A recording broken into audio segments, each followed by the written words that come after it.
Gente, meu nome é Carolina Andrade, eu sou médica, sou pediatra e aqui na minha rede eu ajudo mães de primeira viagem a estarem preparadas para a maternidade. O tema da nossa live de hoje é como proteger o seu bebê de riscos comuns nos primeiros meses de vida.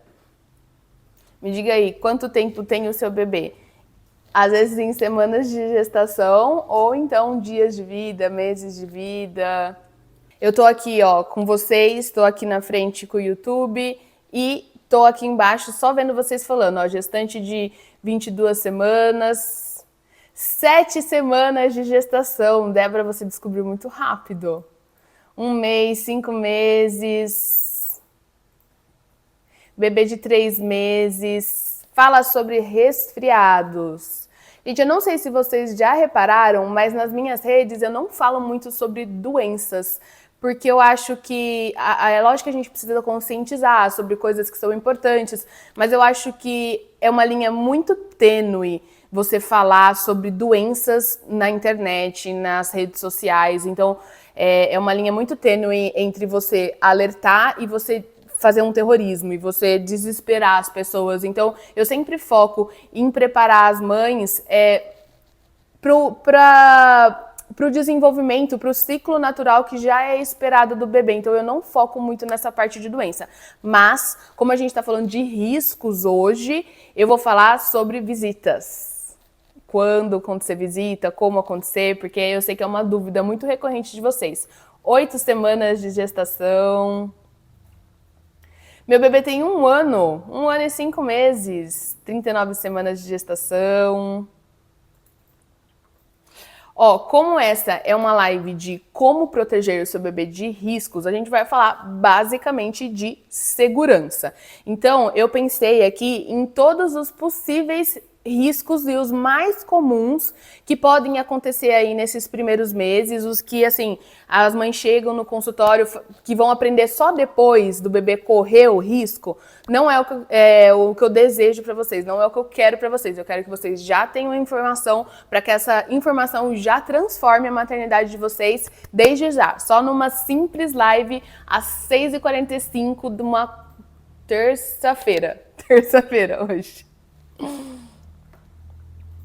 Ó, meu bebê tem 1 mês e eu quero voltar para a igreja. Será que dá? Como que a gente faz isso?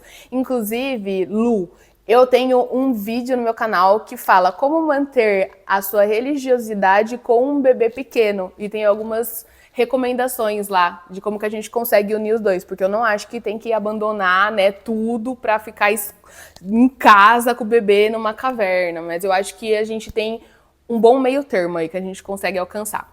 Então, antes da gente falar desse bebê que chegou em casa, que tá com você, eu sempre gosto de começar falando do momento que ele sai da maternidade, porque esse bebê já sai da maternidade cheio de compromisso. Então, quando ele nasceu, ele vai passar por uma série de triagens, de avaliações, que muitas vezes os pais nem ficam sabendo, se eles já não sabem antes, né, se não reparar. Às vezes o médico já vai lá, faz tudo que precisa ser feito, acaba nem combinando com os pais, conversando, falando, né? Mas nem tudo é feito na maternidade, nem tudo que deve ser feito na maternidade é feito. Por conta de logística mesmo da saúde, às vezes do município, daquele hospital. Então, eu acho muito importante, já que a gente está falando de risco, que antes desse bebê chegar em casa, ele precisa ter pelo menos ter feito pelo menos 2 triagens. Uma é o teste do coraçãozinho. O bebê, ele não pode receber alta sem ter feito o teste do coraçãozinho. Porque o teste do coraçãozinho, ele vai ver a quantidade de oxigênio no sangue para ver se esse bebê consegue ir para casa. Se o bebê ele reprova no teste do coraçãozinho, ele precisa ficar internado para saber o que está acontecendo. Então, é uma das coisas que é muito importante que vocês saibam para não expor esse bebê a risco. Outra coisa que também é muito importante é coletar o teste do pezinho, que vai avaliar aí inúmeras doenças. Só que o teste do pezinho, ele tem uma data para essa coleta. Ele não pode passar, ele tem que ser coletado entre o 3º e o 7º dia de vida. Ele não pode ser coletado antes de 3 dias de vida e ele não pode ser coletado depois de 7 dias de vida, porque isso vai alterar o resultado. Então, essas duas triagens, vocês precisam ter muita certeza que o bebê passou por elas antes de receber a alta. Existem outras, existe o teste do quadril, existe o da orelhinha, existe o do olhinho, existe o da linguinha. Todos esses normalmente são feitos na maternidade. Mas, se eles não forem feitos na maternidade, eles podem ser feitos na primeira consulta com o pediatra, porque essa criança, ela não vai piorar de não saber agora. Agora, o teste do coraçãozinho, sim, se você não souber que a criança tem um problema cardíaco e ela for de alta, ela vai piorar em casa. Então, esses dois são muito importantes. Outra coisa que eu acho muito importante para não expor o seu bebê a risco é saber quando ir ao pediatra pela primeira vez. A gente indica que essa primeira consulta com o pediatra seja feita com 7 dias de vida, se estiver tudo certo. Então, o seu bebê tá bem, ele não tá chorando muito, você não tem muitas dúvidas, a amamentação foi muito fácil, tá super bem estabelecida, então esse bebê pode sim passar com o pediatra com 7 dias de vida, não depois, porque com 7 dias de vida, o pediatra precisa ver se o coto umbilical caiu, ele precisa ver quanto que esse bebê tá ganhando de peso, para ver se tá o esperado para essa fase, precisa começar a suplementação de vitamina D com 7 dias de vida. Então é importante que essa primeira consulta seja feita nessa idade, não com 1 mês, não com 3, mesmo que esteja tudo bem. Agora, se tiver dúvida, então antes. Se você tiver a possibilidade de passar com um pediatra ou então com um médico, né, no posto de saúde antes para tirar as suas dúvidas, melhor ainda. A gente sabe que não é o que acontece, que normalmente é mais difícil, né, ter acesso. E saindo, a gente falando da maternidade, saindo da maternidade, eu também sempre gosto de lembrar da importância da cadeirinha. Bebê não entra no carro, no ônibus, nenhum lugar, não é para ir na moto, sem ter cadeirinha. É o jeito mais seguro de você transportar o seu filho. Então, toda vez que você entra no carro, sem cadeirinha, com o bebê no colo, você está expondo o seu filho a um risco. Porque a gente nunca sabe quando uma batida vai acontecer, a gente nunca sabe quando uma pessoa vai atravessar bêbada a rua, vai estar em alta velocidade. A gente tem que dirigir por nós e pelo outro, né? Então, às vezes, o outro tá fazendo lá as coisas erradas, mas o seu filho vai estar seguro na cadeirinha. E eu vejo muita mãe que usa, assim, cadeirinha, só que aí o bebê começa a chorar, vai pro banco de trás, tira o bebê da cadeirinha e coloca pra mamar. Isso não é certo. Se seu bebê chorou e você precisa acalentar, você vai parar no acostamento ou em algum lugar que puder, e aí você vai, obrigada, aí você vai tirar o seu bebê da cadeirinha enquanto vocês estiverem parados. Pra voltar a andar, tem que voltar a cadeirinha, tá? Então essas são as primeiras recomendações que a gente tem de segurança para não expor seu filho a risco.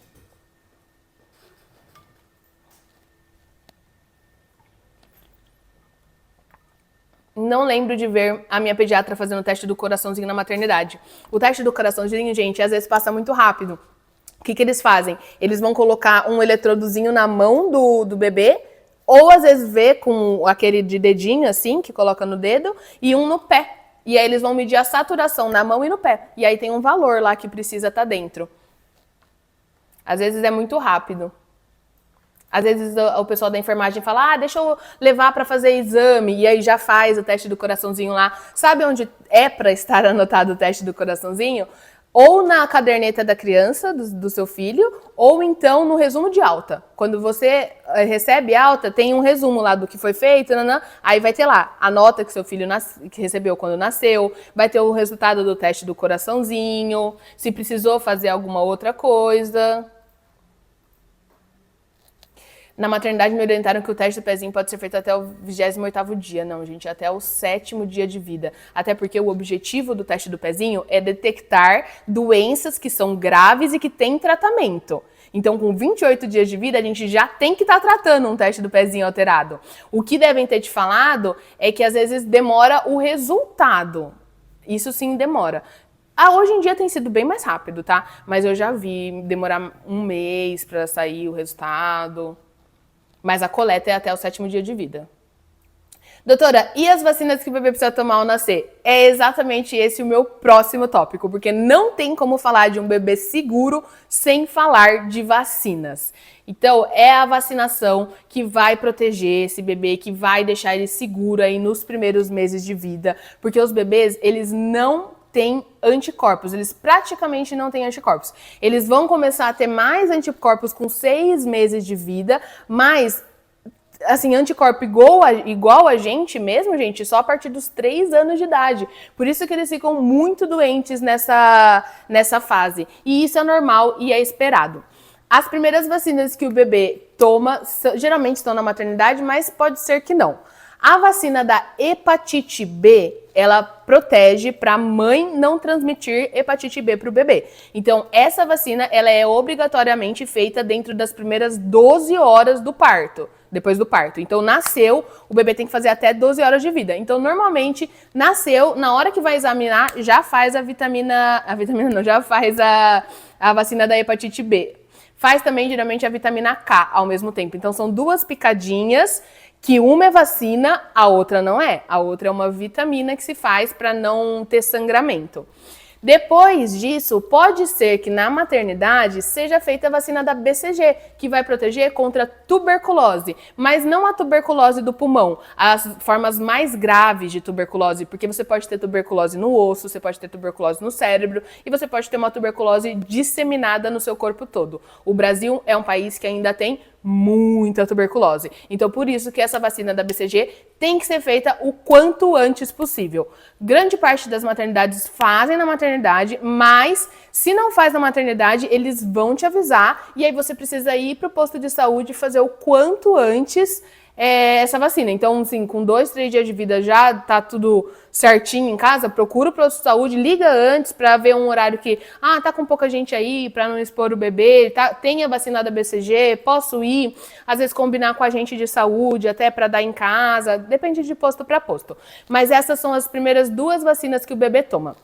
Depois disso, o bebê, ele só vai tomar vacina com 2 meses de idade. Então, ele fica desde o nascimento até os 2 meses sem nenhuma vacina. E aí, com 2 meses, ele vai fazer várias também. Aí vai fazer a vacina da pneumo, vai fazer a penta, que protege contra 5 doenças, vai fazer a da poliomielite, vai fazer a do rotavírus. Com 3 meses, depois vai fazer a meningo. Então, depois dessa do nascimento, começa com 2 e aí segue praticamente todos os meses, na verdade, literalmente todos os meses, até o 7º mês de vida. Aí 8º mês não tem, 9º mês tem de novo.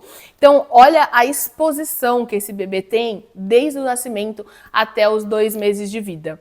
E quando a gente fala de vacina, a gente pega muito nessa tecla de vacinar o bebê, mas é muito importante vacinar também quem tem contato com esse bebê. E aí a mãe, no pré-natal, já é garantido, né? Porque no pré-natal, qualquer gestante precisa ser vacinada, o pessoal fica muito em cima nessa questão da vacinação. Mas as pessoas às vezes esquecem do pai, que vai conviver ali, que às vezes não tomou vacina de gripe há muitos anos, que já está há mais de 10 anos sem tomar a vacina da DTP, que é a de coqueluche, por exemplo, que tem voltado com tudo.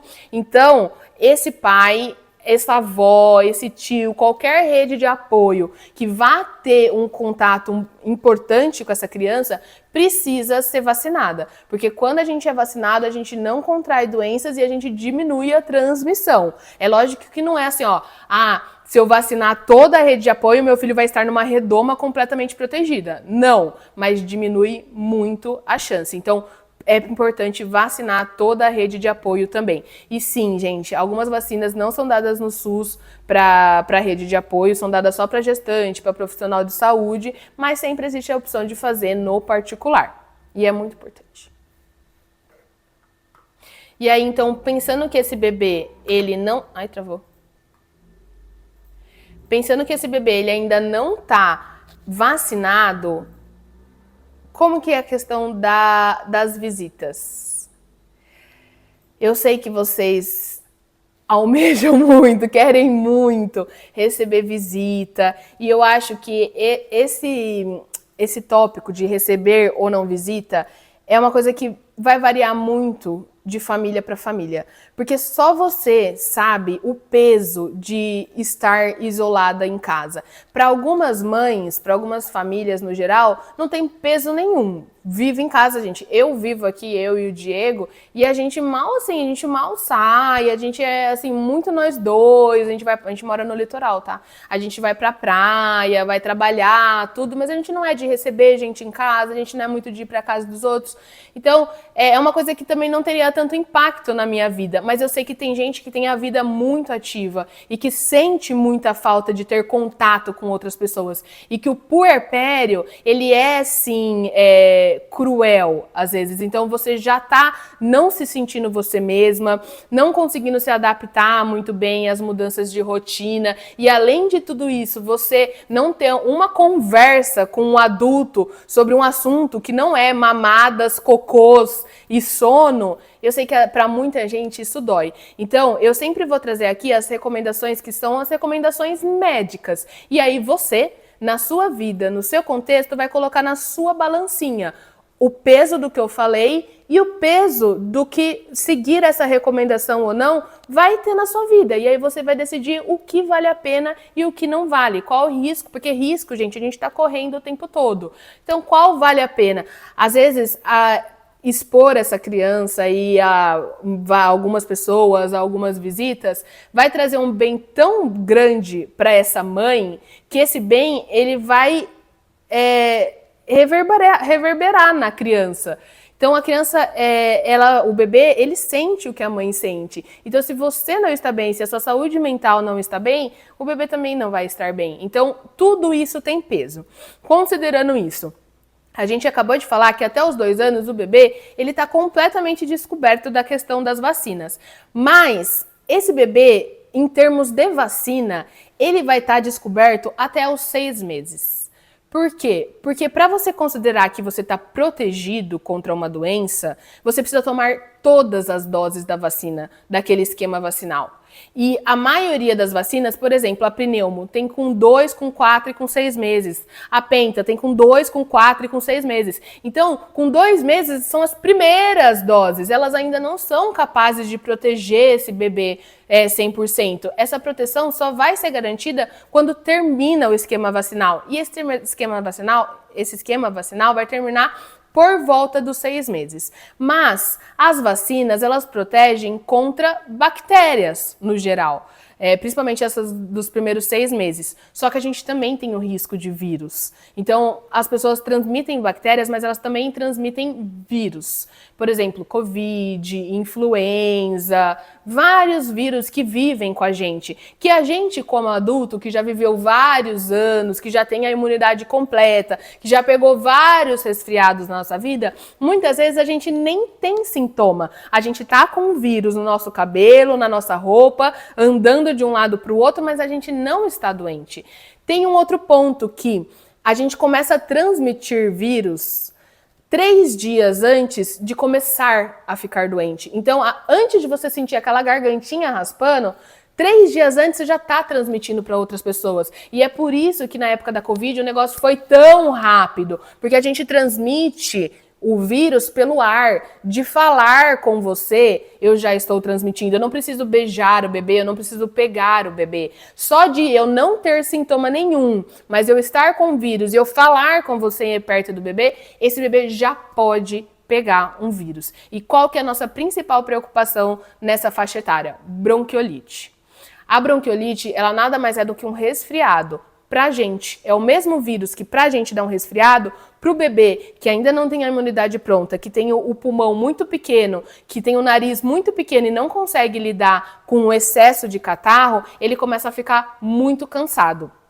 E a bronquiolite, ela não tem uma taxa muito alta de internação. A gente sabe que até 2 anos, mais de 95% dos bebês vão ter tido bronquiolite em algum momento da vida deles. Desses bebês que vão ter bronquiolite, só 1% interna. Não é muita coisa. Só que do 1% que interna, metade interna em UTI. Então, é uma doença que não gera tanta internação, mas é uma doença que é potencialmente grave. O único jeito de você manter o seu filho sem o risco de pegar bronquiolite, de ter bronquiolite, é mantendo ele longe de pessoas que podem estar transmitindo. E sim, às vezes você vai deixar de ir para uma festa para não pegar um vírus, não transmitir para o seu bebê, e você vai pegar um vírus no mercado e transmitir para o seu bebê. Sim, só que a gente está falando aqui de risco, de porcentagem. Então, quanto mais você expõe essa criança, maior é o risco dele contrair aquele vírus. Por que a gente fala até os 6 meses também com relação à bronquiolite? Porque depois dos 6 meses, a taxa de internação é muito baixa. Porque os bebês já têm um pulmão um pouquinho maior, eles já têm mais força para respirar, então eles não ficam tão cansados. Agora, abaixo dessa idade, gente, abaixo de 2 meses, ter bronquiolite é quase, assim, a taxa de internação é muito grande. E que eu falei, de gravidade. Mas o pico de internação de bronquiolite é entre 3 e 5 meses. Sabe por quê? Porque é a época que os pais dão aquela aliviada. Falar, já tá com 3 meses, vamos ter mais contato aí, vamos sair mais, que é a época que os bebês mais pegam, mais contraem vírus e acabam internando. Então, abaixo dos 2, 3 meses, ela é mais grave sim, mas existe ainda uma taxa muito grande de internação até os 6 meses. O único jeito de não contrair, de não pegar bronquiolite, os vírus, é evitando pessoas. Eu vi algum comentário aqui dessa parte. Aí, ó, sou técnica de enfermagem, trabalho no Hospital das Clínicas e vi muita criança sendo internada em UTI NEL e entubada. Gente, essa é a realidade. A gente tem uma época que é o pico da bronquiolite, que a gente chama assim, entre o pessoal da saúde, que é entre março e junho. É a época que, nossa, os hospitais ficam, assim, completamente lotados de bronquiolite. Então, se você tem a chance de diminuir esse risco do seu bebê só por ter alguns cuidados de, por um tempo, não ter contato com outras pessoas, é isso que eu recomendo. E a vacina da bronquiolite? A vacina da bronquiolite é bem promissora. Eles diminuem gravidade. Então, a vacina, ela não vai impedir do seu filho de ter bronquiolite, mas ela vai diminuir a chance dele ser internado por conta disso.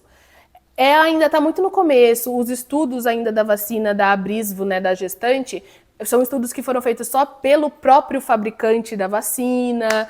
Então, vamos ver como que é. Mas, assim, é realmente muito promissor. A gente já tem algumas outras que são dadas no bebê, que são vacinas um pouco diferentes, porque é dado o anticorpo, enfim, é uma longa história. Mas eu acho que a gente tem caminhado aí para um mundo com menos bronquiolite. Mas, doutora, eu queria muito ter contato com pessoas. O que eu faço? Tem algum jeito?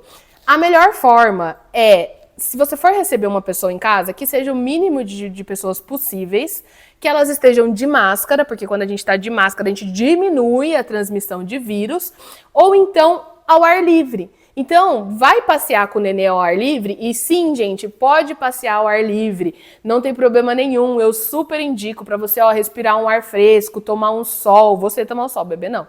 Mas eu acho que vai fazer bem para todo mundo. E aí você chama a sua amiga, chama seu colega, fala, vamos dar uma volta no quarteirão comigo, vamos dar uma volta ali no hall do prédio comigo. Aí você conversa com outra pessoa, sai um pouco de casa. Isso sim, esse eu recomendo. Com relação à igreja, o problema da igreja, sempre quando vocês forem pensar essa questão de vírus, pensa na Covid.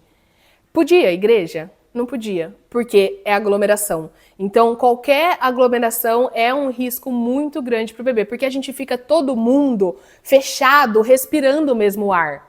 E aí você acaba por ter uma circulação maior de vírus. Por que a gente fica mais doente no inverno? Porque no inverno fica todo mundo fechado no mesmo ambiente, porque tá frio, fecha todo mundo a janela do ônibus. Então, qualquer aglomeração, gente, é um risco e tem que ser evitada. igreja, mercado, shopping, é sempre um risco. Ah, mas eu expus meu bebê, fui em festa todo dia, fui em shopping e ele não ficou doente. Graças a Deus, né? Amém. Mas é um risco. E se ele ficar? Você vai viver com a culpa de ter pagado para ver e aí não ter dado certo? Então eu acho que é isso que a gente tem que pensar. Outro risco que eu vejo acontecer muito, já que a gente está falando desse negócio de passeio, o banho de sol. Gente, não é. Banho de passeio eu super recomendo. Então, tipo, vou dar uma volta, ainda tá de manhãzinha, meu bebê tá coberto, né? Ele não está exposto, não tem problema nenhum. Agora, vou deixar o meu bebê debaixo do sol para tomar banho de sol, isso não é recomendado mais, tá? Eu nem sei se um dia isso foi recomendado ou se é só um mito que as pessoas passaram de uma para outra. Banho de sol, ele não é indicado para o amarelão. Então, se seu filho tiver amarelão, ou vai melhorar sozinho e não vai ter problema nenhum, ou ele precisa ser internado para fazer a luz roxa.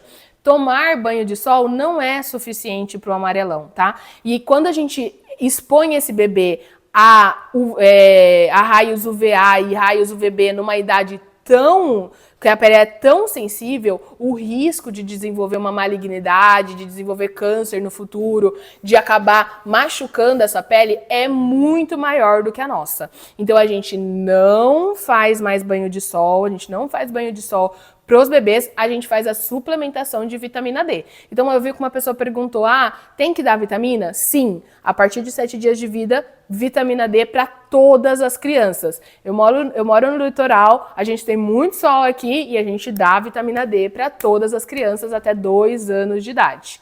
Então, banho de sol não é recomendado. Dar um passeio, sim, muito recomendado para todo mundo.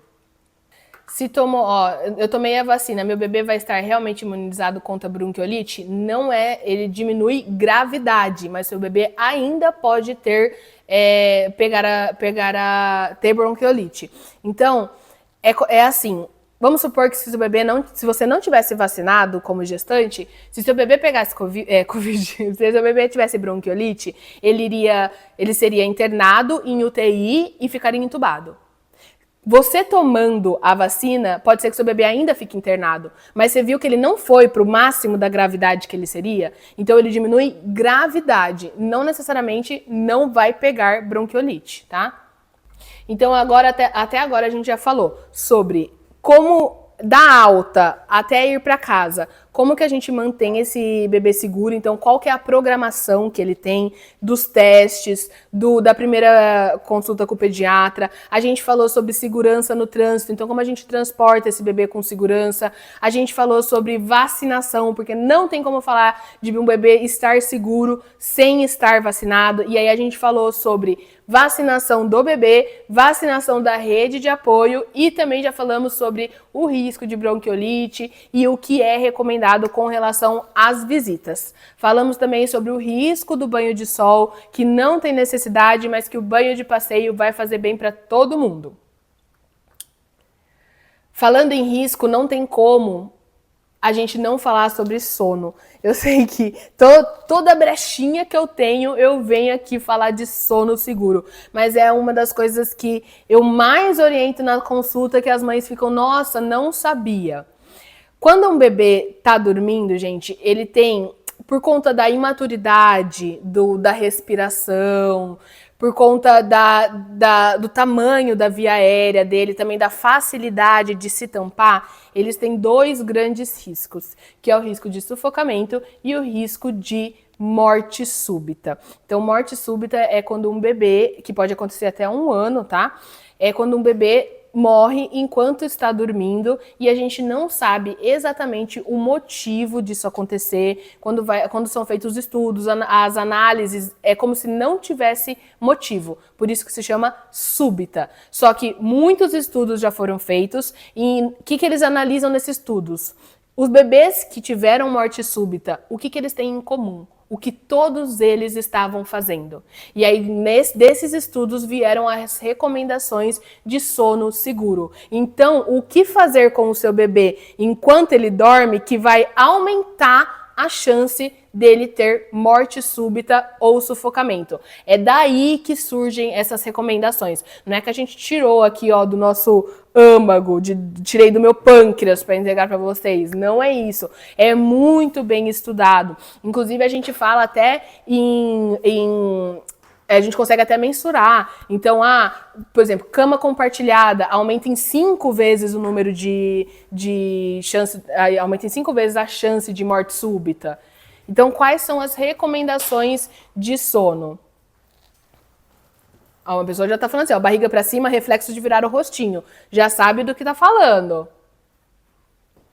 Qual que é a recomendação a recomendação de sono seguro? Primeiro, aonde esse bebê vai dormir? Ele sempre vai dormir no quarto dos pais. E aí, quando que esse bebê pode sair do quarto dos pais? Tem uma divergência muito grande entre o que é recomendado no Brasil e o que é recomendado no exterior. No Brasil, eles falam que esse bebê tem que ficar até 1 ano dentro do quarto dos pais. No exterior, eles já falam 6 meses. Então, eu sempre sigo as recomendações da Sociedade Brasileira de Pediatria. Então, até 1 ano de idade tem que dormir dentro do quarto dos pais. Esse bebê ele precisa dormir em berço próprio. Então, dormir na cama com os pais não é seguro, porque tem o risco dos pais rolarem. Eu sei que no fim acaba acontecendo na maioria das famílias, mas gente, se você pegar um co-sleeping, que é aquele bercinho que acopla direto na cama dos pais, é como se ele estivesse dormindo junto com você na cama, só que sem nenhum risco, porque ele vai estar no bercinho dele. Muita gente pergunta do Moisés também. O Moisés, se ele for um bercinho que ele é reto, que ele é plano, ele não é igual o bebê conforto, que é curvado, pode, não tem problema nenhum. Ou então o bercinho próprio dele mesmo. Esse bercinho, ele não pode ter nada dentro dele. Então não pode ter travesseiro, não pode ter cobertor, não pode ter ursinho de pelúcia, não pode ter naninha, não pode ter tela, não pode ter nada disso, porque tudo isso aumenta o risco de morte súbita, fora o risco do bebê. Qual que é o problema do ninho? O ninho, ele é almofadado e ele é muito próximo. Se o bebê faz assim, ó, o nariz dele já pega no ninho e isso já aumenta o risco de sufocamento. Isso já é suficiente para na hora que ele solta ficar só gás carbônico aqui e aí ir aumentando a quantidade de gás carbônico e ir sufocando aos poucos. Então a gente está falando de recomendação de segurança, a gente toma muito cuidado com isso. Mas como que eu faço para manter meu bebê quentinho? Você pode usar o saco de dormir, você pode usar um charutinho, você pode usar, tem um lençol, sabe lençol que coloca no berço? Não por cima, o que fica por baixo. Dá para ele ser mais almofadado e isso esquenta mais. Mas como eu vou fazer para o meu bebê não enfiar a perna no vão do berço? A gente tem a tela respirável, que se o bebê encostar, ele consegue respirar através dela. Então, gente, sem nada nesse berço. O berço também, o colchão, ele tem que ser firme e ele precisa ser plano. Ele não pode ser levantado. Não tem necessidade de ser levantado. Eu não recomendo ninho. Nem eu, nem a Sociedade Brasileira, nem a Academia Americana. Ninguém recomenda ninho, gente. É arriscado. Não é uma prática de sono seguro. Não podem, não gastem o dinheiro de vocês com isso. Tem tanta coisa que vale a pena gastar o dinheiro mesmo, porque vai facilitar a sua vida, vai fazer com que o bebê se adapte melhor a esse mundo externo, mas tem coisa que você só acaba colocando mais risco para o seu bebê, já que essa é aula de risco. O jeito que você coloca o seu bebê para dormir também é importante. Então, o bebê ele precisa sempre dormir de barriga para cima. Porque esse é o jeito mais seguro. Porque o jeito... Eu tenho um vídeo aqui no meu canal explicando, mostrando certinho a foto de como que é a via da respiração com a via do estômago. Se o seu bebê tá de barriga para cima, quando ele vomita, o leite ele vem pelo tubo do estômago e ele não vai conseguir subir para cima, pleonasmo, me perdoe, mas ele não vai conseguir subir para o andar de cima com força para ir até o pulmão, que é o que acontece quando ele está de barriga para baixo. Então não pode de barriga para baixo. Fora isso, quando o bebê regurgita, uma pessoa falou, ele tem um reflexo de virar a cabeça. Na hora que ele vira a cabeça, ele impede que esse leite vá para o pulmão. Doutora, mas sai pelo nariz. Sai pelo nariz, mas não desce para o pulmão. Então esse bebê ele tá seguro dormindo de barriga para cima. Pode confiar. Eu sei que parece contraintuitivo, né? Deixar de barriga para cima, mas é o jeito mais seguro de dormir. Durante as sonecas do dia, se quiser virar, então ele de ladinho, mas com você supervisionando, ele está dormindo do seu ladinho e você está olhando, tudo bem, por causa da cabecinha que é mole e deixar muito na mesma posição, faz com que a cabecinha fique torta mesmo. Mas qualquer sono, de dia ou à noite, que você esteja dormindo, que ele não esteja supervisionado, que você deixou ele no quarto enquanto você vai fazer outras coisas, é barriguinha para cima, até ele começar a virar. Começou a virar, aí você pode colocar de barriga para cima, mas não vai ficar desvirando durante a noite, porque a gente tem que dormir também, né? Mas se eu coloco o bebê sem nada no berço, ele não fica, ele chora muito. Porque eles estão acostumados a ter um espaço restrito, porque no útero o espaço era restrito. Então o ninho dá essa sensação. Mas sabe o que dá essa sensação também? O charutinho. Então coloca ele no charutinho, que é mais seguro. Ó, meu bebê só dorme de barriga para baixo, meu bebê só dorme de lado, porque ele foi ensinado assim, gente. Então precisa ensinar a dormir de barriga para cima. É o jeito mais seguro. Ah, mas ele não dorme, ele só dorme de lado. Tudo bem, mas você prefere ele dormindo ou colocando ele em risco de vida? Que a gente tá falando? De sufocamento, de morte súbita. Tem coisa que não tem como a gente questionar. Eu vou vir aqui com a recomendação de segurança, eu vou vir aqui te falar quais são as chances, quais são os riscos, e aí você vai escolher entre seguir ou não. E eu acho que também essa é a beleza da relação pediatra-família. Eu sempre vou trazer o que é mais atualizado e o que é mais recomendado para você. O que você vai fazer ou não com o seu filho é escolha sua, mas que você tome essa escolha com informação, com ciência. Não porque fulano te falou, não porque você sentiu que era de um jeito, não porque você não sabia. Então, que você saiba e você tome a decisão que for melhor para vocês como família, tá? Outro risco muito grande relacionado ao sono é o risco de superaquecimento. Para o bebê, é muito mais arriscado passar calor do que passar frio. Então, cuidado com a quantidade de roupa que você coloca nesse bebê. A gente sempre fala para checar a temperatura deles colocando a mão, ó, aqui no peito ou nas costas, nunca nas mãozinhas, porque as mãozinhas e os pezinhos vão ser gelados, então eles não são parâmetro. Viu que seu bebê tá suando, que ele tá incomodado, tá vermelho, ele tá com calor. Tem bebê que é calorento, que vai usar a mesma quantidade de roupa que a gente tá usando. Então não superaqueçam o filho de vocês. Alimentação também, gente, eu vejo muito isso acontecendo. Até os 6 meses de vida, a única coisa que é recomendada para esse bebê é leite, seja ele materno ou seja ele fórmula. Então não é para dar chá, não é para dar água, nada. Ai, mas é um chazinho de camomila para ele acalmar. Não pode, gente. O risco de intoxicação por chá é muito grande porque o corpinho deles é muito pequeno. E tem coisa natural que faz mal, sim. Eu já vi bebê ser internado em UTI, chegar mal em emergência porque os pais deram chá de Sene. E aí o bebê fez muito cocô e desidratou e intoxicou.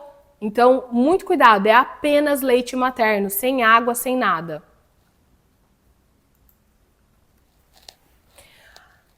Agora, por último, a questão da higiene, porque a gente tem um coto umbilical aí, né? E o coto umbilical é uma comunicação direta com a barriga dele até ele fechar. Então a gente precisa manter esse coto muito limpo. Então a higiene do coto umbilical ela tem que ser feita em todas as trocas de fralda, com algodão e água, lembrar de limpar todo o coto ao redor, perceber o coto vermelho, com mau cheiro, ou com pus, com secreção amarelada, não é normal, não é esperado. Precisa ir para uma avaliação com urgência. Limpou o coto, deixa ele para cima da fralda, não deixa a fralda por cima, senão fica abafado, fica machucando. A região de fralda também, gente, muito cuidado como você limpa essa região, porque dependendo do jeito, se você, por exemplo, limpa puxando do bumbum para a parte do genital, você leva a bactéria para a parte do genital e você pode acabar aumentando a chance de uma infecção de urina. Eu sei que essa aula ela é mais densa, mais pesada, porque a gente está falando de risco. Eu nem gosto muito de falar de risco, de doenças, essas coisas, mas é importante. É uma orientação que vai fazer diferença na vida de vocês, que o bebê de vocês vai estar mais seguro a partir do momento que vocês sabem disso. Então, 50 e poucas pessoas aqui estão alertadas e não vão colocar o seu bebê em risco durante os sonos, por não dar vacina, por dar mais do que eles precisam para se alimentar. Produto também, pensem muito no produto que vocês estão colocando na pele do bebê de vocês. A nossa pele, gente, é o nosso maior órgão de absorção. Tudo que você coloca na sua pele cai na sua corrente sanguínea. Então, os produtos, eu tô numa jornada aí de análise de produto, porque a gente vai fazer uma aula bem legal sobre indicações de produtos seguros, de shampoo, condicionador, pomada. Inclusive, se você quer estar por dentro dessa aula, se inscreva na nossa Semana Mãe de Primeira. Se você entrar no nosso grupo do Facebook, tem algumas recomendações, alguns alertas lá que eu tenho certeza que vocês vão se interessar. Mas a gente está fazendo essa aula, então pensem muito. Eu, médica, pediatra, tô penando com o marketing das indústrias, porque eles colocam tudo em letra minúscula, eles mudam o nome para você não conseguir encontrar aquele componente para ver se é seguro. E tem produto, gente, de bebê, pele sensível, recém-nascido, que tem mais de 20 componentes, sendo 3, 4 componentes proibidos lá dentro. Tem marca que é marca natural, que tem alguns produtos da linha que tem ingredientes proibidos. Então vocês precisam conhecer o seu bebê, o que ele precisa. Ele precisa de algodão e água para limpar o bumbum.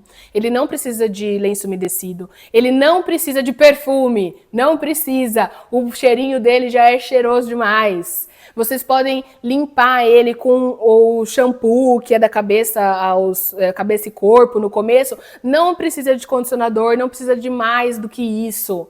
Hidratante, pode passar hidratante, mas não é obrigatório. O hidratante a gente recomenda mais quando a pele está descamando, assim. Pode usar, mas vá mais para marcas mais orgânicas, mais naturais, vá atrás de saber quais são aqueles componentes. Gente, basta você pegar a lista, lá tá escrito a composição, copia e cola aquele nome no Google e coloca na frente, faz mal? Então, por exemplo, cocoamidobetaine, faz mal? A inteligência artificial já te responde se faz mal ou se não faz mal. Dá trabalho? Dá, mas... Assim, a gente passa nesse bebê mais do que ele realmente precisa. Pomada de prevenção de assadura. Se você limpar o seu bebê com algodão e água e deixar bem sequinho, trocar em todas as trocas de fralda, ele não vai assar, mesmo que você não use pomada. Muito menos Nistatina. Gente, Nistatina é remédio. Nistatina a gente só usa quando o bebê tá muito assado, com sinais de infecção fúngica. Então, tomem muito cuidado. Saber o produto que vocês estão usando no bebê de vocês também é deixar ele mais seguro. E posso estender isso para você também? Olha os produtos que você está usando. Depois dá uma pesquisada lá na formulação que você está colocando no seu corpo.